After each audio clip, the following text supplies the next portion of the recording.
My dear friends, I know the Year of Mel Gibson may be over, but I don't care. I'm throwing in another one with Machete Kills, where he plays an amazing villain. So this is a sequel to Machete, starring Danny Trejo, and Danny Trejo reprises the role here in the Grindhouse series of movies that came out in the 2000s. And this thing does the genre proud. Directed by Robert Rodriguez, who does amazing things, Machete Kills has an incredible cast. Let me tell you about this.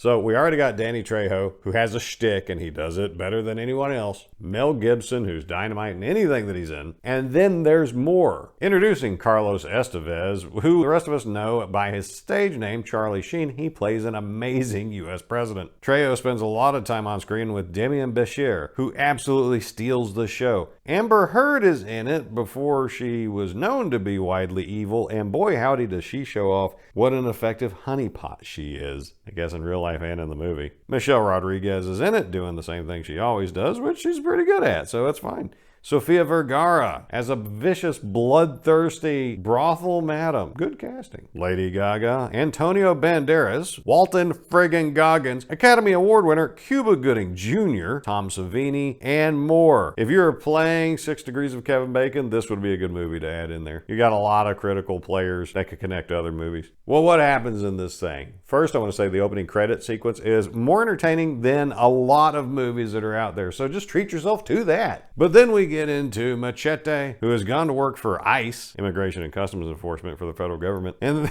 in the quaint 2000s notion, they were actually doing their job of law enforcement and cracking down on cross-border corruption from the U.S. military to the cartels. I know, it's kind of a comedy, but in an act of tragedy, his partner, played by Jessica Alba, gets wasted by Mel Gibson in a luchador mask when she sees something she ought not have. And Machete is heartbroken. Then we kick this plot into high gear. That was just preamble. He gets taken to the president, who gives him a ludicrous setup, but one I could totally believe. He wants Machete to go into Mexico, infiltrate the headquarters of this peace activist mastermind who is threatening to nuke DC if the U.S. federal government doesn't invade Mexico and clean up all the crime and make it a safe and nice place to live. And if, the president says, Machete doesn't think that the guy can be flipped, he's to kill him. Because obviously we would rather kill a guy than help anything get better. And then hijinks ensue, including hijinks that take us into space.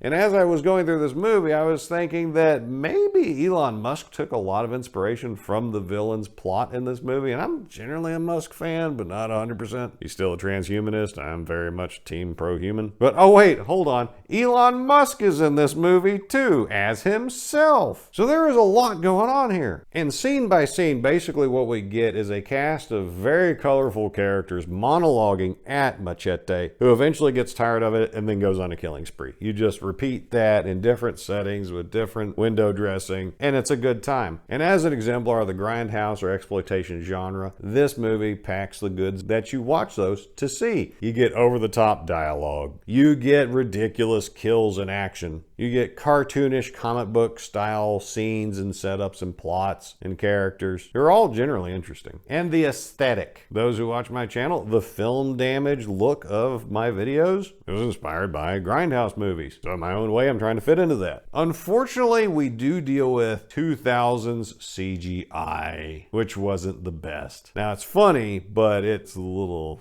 painful on the eyes. And to touch back again on 2 of my favorite actors that are in this, Walton Goggins does his standard assassin shtick, because apparently people really like giving him quippy dialogue and watching him pop people in the head. But there is a twist on how this is presented involving some of those other actors I mentioned. That gets pretty damn amusing. And then Mel Gibson. His villain is credible, threatening, weird, amusing, makes sense. He shows up early and he keeps it intense in every scene he shows up in, thus why Mel Gibson is a legend of the film industry. So my dear friends, if you like action-packed, fun, imaginative movies that make racism fun again, this is for you.